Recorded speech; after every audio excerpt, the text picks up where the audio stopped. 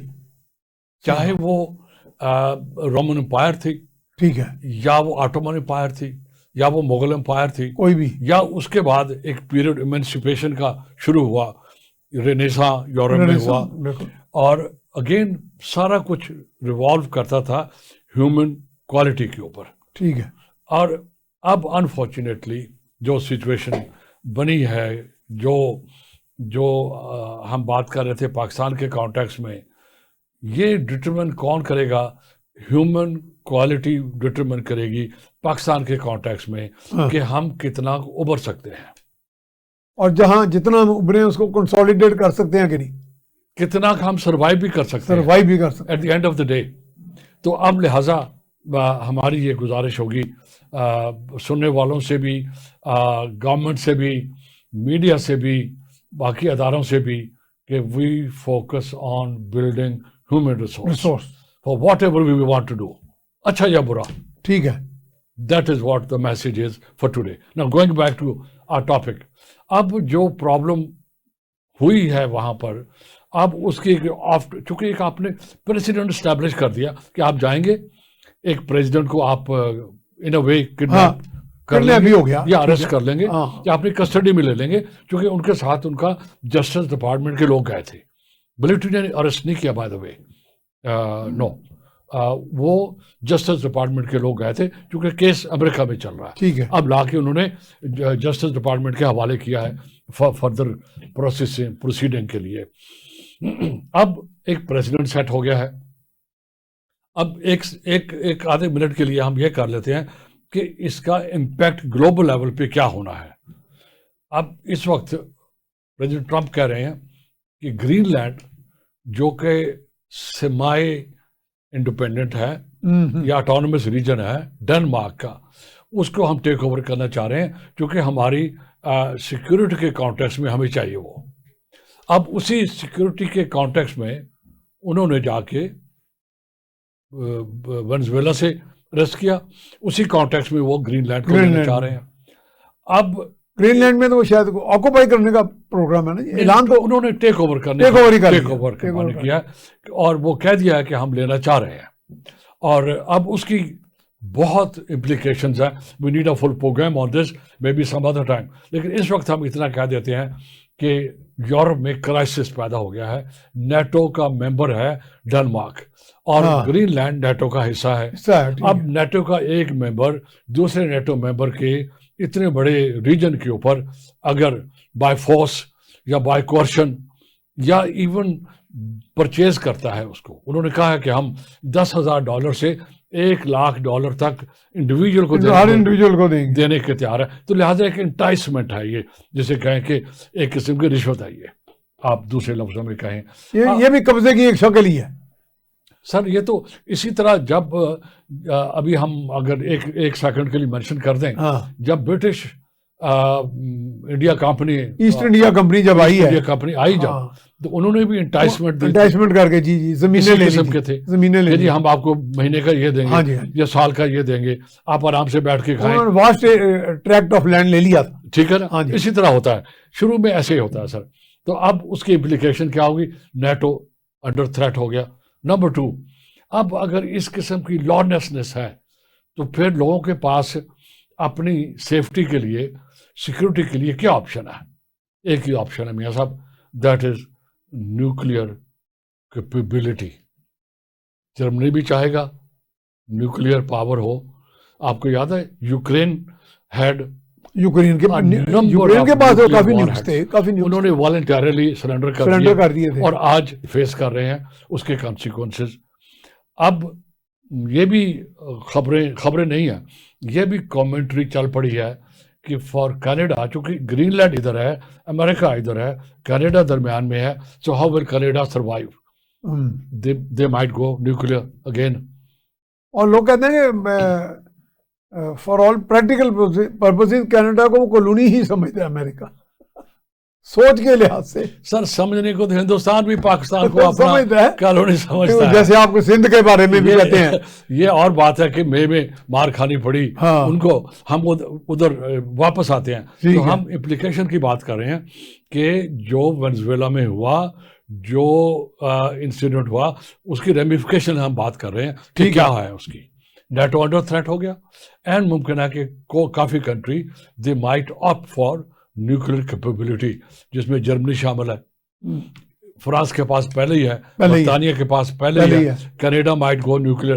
اب اگر کینیڈا اور جرمنی گو نیوکلیر تو ایران بھی ایک وکٹم ہے، جو ہم نے شروع میں کہا تھا کہ 3 کنٹری وینزویلا میں انوالو تھے ویسٹرن ہیمسفیئر میں، جس میں رشیا، چائنا اور ایران دونوں ہیں. تو ایران ہی آئسولیٹ ہوتا ہے. اب ہو گیا ایران.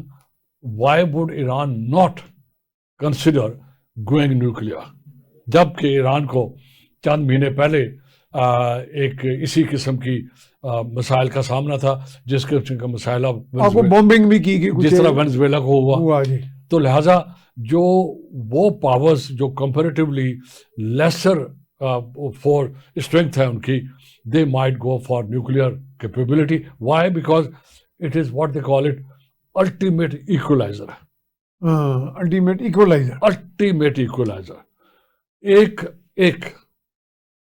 ایک ہندوستان کے ڈیفینس منسٹر نے کہا کہ سندھ ہمارا ہو سکتا ہے، یا وہ اکھنڈ بھارت کی بات کر رہے ہیں، یا وہ کہہ رہے ہیں کہ پاکستان کی XYZ ہم کریں گے.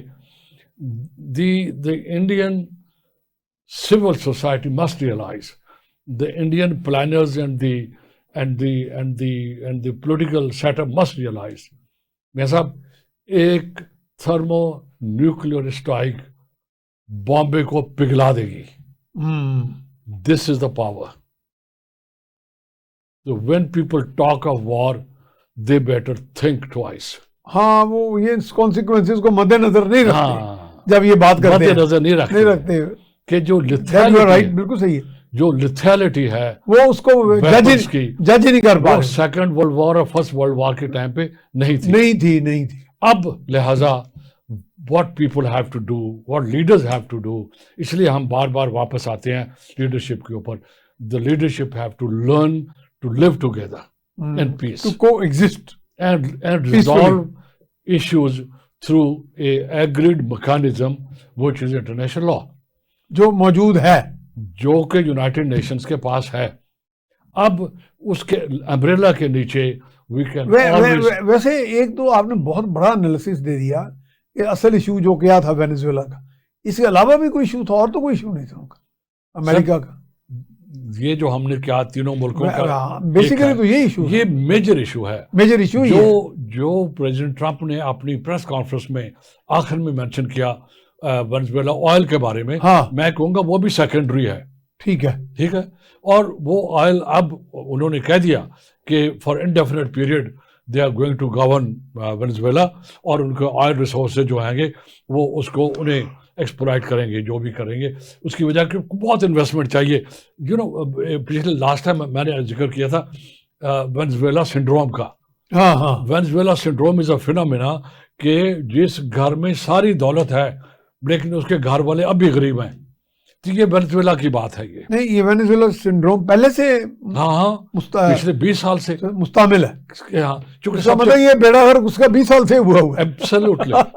ایبسلیوٹلی. اور یہی وجہ ہے شاید، تبھی تو وہ سنڈروم بن گیا. سر یہی وجہ ہے شاید کہ وینزویلا کے اندر سے اتنا بڑا ری ایکشن نہیں آیا جتنا بڑا ری ایکشن ایران کے اندر سے ایرانی رجیم کے فیور میں آیا ہے. صحیح، آپ سمجھ رہے ہیں؟ Exactly. So this is what the situation. بڑا مارکڈ ڈفرنس ہے. this is what the situation is.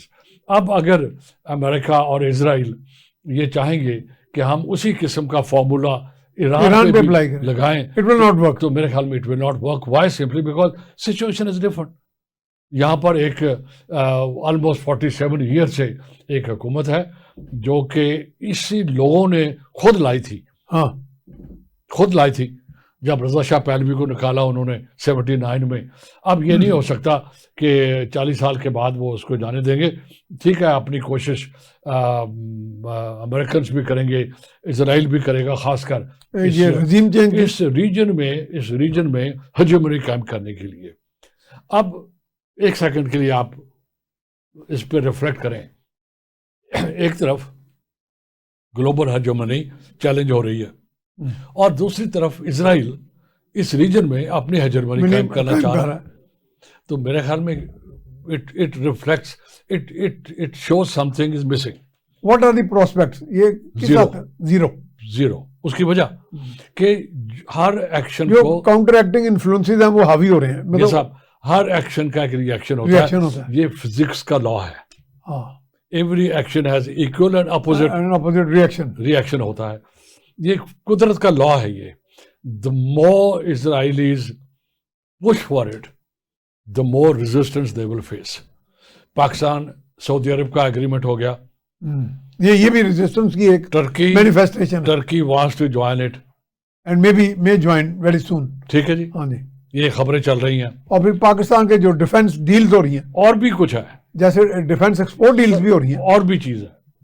اب وہ جو مسلم اسٹیٹس تھیں جو پچھلے 70-80 سال سے بکھری ہوئی تھیں, بلکہ اسٹیپ ڈیکلائن پہ تھی, وہ بکھری ہوئی, لیٹس کال بکھری ہوئی تھیں, اب وہ گریجولی اکٹھی ہونا شروع ہو گئی ہیں. یہ سب سے پہلا جو مینیفیسٹیشن ہے وہ پاکستان سعودی عرب ایگریمنٹ ہے.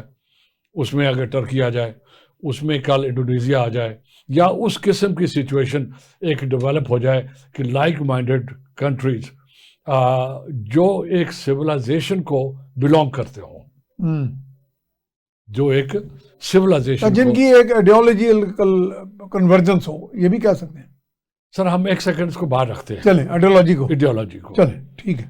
چونکہ آپ کی جو سویلائزیشن ہے اس کے ایلیمنٹس ایک سے زیادہ ہیں, اور وہ اسٹرانگ بھی بڑے ہوتے ہیں, ہسٹوریکل ایکسپیرینسز ہیں, بڑی ڈومینیٹنگ ہوتے ہیں. ٹھیک ہے, ایڈیالوجی ہے, کلچرل کامنالٹیز ہیں, اور جیوگرافیکل کنٹیگوٹی بھی ہے. اب پاکستان, ایران, سینٹرل ایشیا, یہ ہم کنٹیگوس ہیں آپس میں, ٹھیک ہے نا, جڑے ہوئے. اور اس کے بعد ٹرکی, اس کے بعد ویسٹ ایشیا, یہ سارے کا سارا ایریا. تو لہٰذا آئی تھنک اسرائیل کی جو لیڈرشپ ہے دے مسٹ ریئلائز, یا کم از کم فزکس پڑھ لیں کہ every action has equal and opposite reaction. تو اب لہٰذا again we come back to leadership. یہ لیڈرشپ کو سمجھنا چاہیے کہ 21st سینچری میں یو سمپلی کی ناٹ بلڈوز. اب ایران کے ایشوز چل کیا رہے ہیں ایران کے اندر؟ جو اب یہ ایران کا بڑا سمپل ایشو ہے. ایران کو اگر وہ کہہ رہے ہیں نا کہ ہم ان کے نیوکلیئر پروگرام کی وجہ سے رجیم چینج چاہتے ہیں, میں کہوں گا یہ ایک سبٹرفیوج جسے کہتے ہیں انگریزی میں, ایک دھوکہ ہے. اگر کل لیٹس بی ویری بہانہ کہہ رہے تھے, اگر بہانہ ہے اردو میں سر, اگر کل امریکہ اور اسرائیل کی مرضی کی حکومت ایران میں آ جائے, خدا نہ کرے ہو ایسا, یہی لوگ اسی ملک کو دوبارہ کہیں گے کہ آپ نیوکلرائز ہو جائیں. You get my point. اب وہ کہیں گے کہ نیوکلرائز ہو جائیں. 1953 سے پہلے جو ایران کا نیوکلیئر پروگرام تھا وہ کس نے شروع کیا تھا؟ امریکہ نے. Dozens of scientist was sent to America for training. سب سے پہلے جو یورینیم, یہ رضا شاہ پہلوی کا دور تھا, ہم اس سے پہلے کی بات, ہم 53 سے پہلے کی بات کر رہے ہیں. ٹھیک ہے جی. اب چونکہ ہم ایک پوائنٹ کے اوپر جانا چاہ رہے ہیں, ڈزنس آف, ایون اس کے دور میں بھی, رضا شاہ پہلوی کے دور میں بھی, dozens of scientists went to America for training in nuclear technology. Would you imagine America giving 92% enriched uranium to Iran to fuel its nuclear plant? اب وہ 20% ہی اوپر نہیں جانے دیا جا رہا, 6% کے اوپر فورس کر رہا ہے. حالات بدل گئے. ہم جو point we are trying to make is کہ جو فیصلے حالات کے مطابق کرے جائیں وہ ٹھیک نہیں ہوتے. اب آپ کو چونکہ حالات آپ کے فیور کے نہیں ہیں, ایک رجیم ہے وہاں پر جو انڈیپینڈنس شو کر رہی ہے, جو اپنی ساورنٹی کو ایگزرٹ کر رہی ہے, اور آپ کو چونکہ وہ سوٹ نہیں کرتی تو آپ ان کو 6% یا 20% سے بیانڈ نہیں دینا چاہ رہے. وہی وقت تھا کہ آپ اس کو 92% یورینیم خود دے رہے تھے. اور اب میرا یہ اسیسمنٹ ہے کہ کل اگر ان کے ان کو کوئی اپریہنشن نہیں تھی کہ یہ ملک کل کو ایک چیلنج کرے گا ہماری ہیجمنی کو. اس وقت دنیا کو وہ ایشوز فیس نہیں تھے جو اب فیس ہے. یعنی اس وقت ایک طرح ٹرسٹ وردینس بہت زیادہ تھی آپس میں لوگوں کے اندر ایک انسٹیٹیوشنز تھے جو کام کر رہے تھے. خاص کر 9/11 کے بعد جب ہوا اس نے دنیا کا جو سوچ ہے نا وہ بدل دی. سیکورٹی پرسپیکٹو بھی ڈیفرنٹ بدل گیا اس کا. ٹھیک ہے. اور پھر چونکہ نیٹو کمزور ہو گیا, امریکہ کمزور ہو گیا, یورپ کمزور ہو گیا, وہ پاور جو سینچریز تک میاں صاحب دنیا پہ رول کر رہی تھی, جب ان کو ڈسلوج ہوئے یا ہونے جا رہے ہیں, اپنی پوزیشن لوز کر رہے ہیں, اب جا کے انہوں نے شور شرابہ شروع کیا ہے. نہیں یہ کوئی نی جرک رسپانسز تو نہیں؟ نو, یہ بھی ہسٹوریکل ڈیولپمنٹ ہے. اچھا, میجرڈ ایوالوڈ رسپانس. یہ بھی ہسٹوریکل ڈیولپمنٹ ہے. ٹھیک ہے. کہ جب وہ کمزور ہوئے یا کمزور ہونے جا رہے ہیں, ان کا تسلط کم ہو رہا ہے, اب وہ کہہ رہے ہیں کہ آپ نیوکلیر کیپیبلٹی نہیں لیں گے, آپ اس سے زیادہ رینج کے میزائل نہیں لیں گے, آپ سپر سونک میزائل پیدا نہیں کریں گے, اور آپ اس قسم کی جیسے کہ الائنسز نہیں کریں گے جس میں ان کو تھریٹ ہو. ٹھیک ہے. اب ہونا کیا ہے؟ اب آپ پوچھیں گے کہ کیا ہونے جا رہا ہے. میں عرض کروں گا کہ China is a rising power. China will have its own position in the world. یہ جو پانی کی طرح ہوتا ہے تاریخ, ایک اپنے آپ کو جہاں ڈپریشن ہوتا ہے, ویکیوم ہوتا ہے, وہ فل ہوتا ہے, اور فل ہونے کے بعد ایک نیا ایکولیبرم ابھرتا ہے, ایک نیا ایکولیبرم سیٹ ہوتا ہے, بالکل پانی کی طرح. پانی بھی جہاں ویکیوم ہوگا وہ اپنی جگہ بنائے گا, ایک نیا لیول ایکولیبرم. تو دنیا ایک نئے ایکولیبرم کی طرف جا رہی ہے. اس میں واٹ از امپورٹنٹ فار اس از دو چیزیں. اپنے ہیومن ریسورس پہ کام کریں. ٹھیک ہے. اس لیول کا ہیومن ریسورس بنائیں جس لیول کا تھریٹ دنیا کو ہے, اور آپ کو بھی ایک اپرچونٹی ہے, آپ کی اپرچونٹی کو وہ ریئلائز کر پائے. ایک ملٹری لیول کے اوپر آپ کا اللہ کے فضل سے ماشاءاللہ you have the best possible human resource. اسی طرح ڈپلومیسی میں, اسی طرح اکانومی میں, اسی طرح پولیٹیکل مینجمنٹ کے اندر پیدا کریں. اور یہی ہماری ایک سبمیشن ہوگی باقی مسلمان ملکوں کے لیے بھی, کہ وہ بھی including Iran, by the way including Iran, وہ بھی اپنی لیڈرشپ کے لیے ہیومن ریسورس پیدا کریں جو 21 سینچری کے لحاظ سے ہو, اور جو اتنی بڑا کنٹری ایران 3000 سال پرانی سیولائزیشن ہو. اگر ایک کنٹری 3000 سال پرانی سیولائزیشن ہونے کے باوجود اس کنڈیشن میں ہے کہ اس کو اس قسم کی صورتحال کا سامنا ہے, تو میرے خیال میں ایڈمٹ کریں کہ وہاں لیڈرشپ کا ایشو ہے, ہیومن ریسورس کا ایشو ہے. اچھا, یہ وہاں پہ کچھ کہا گیا جی مہنگائی کا بھی کچھ مسائل تھے. چلیں خیر سر, یہ بھی اسی کا حصہ ہے. ٹھیک ہے, اسی کا حصہ ہے. If you had the economist, چلیں اس کو سم اپ کر دیں. اب ہمارے پاس 30 سیکنڈ سر کر چکے ہیں کہ let's build human resource for 21st century challenges and opportunities. بہت شکریہ پاکستان کے کانٹیکسٹ میں. So let us build human resource to cope up with the challenges of the 21st century and avail opportunities and to win opportunities. اس کے ساتھ ہی میاں safe الرحمان کو اجازت دیجیے. اللہ نگہبان.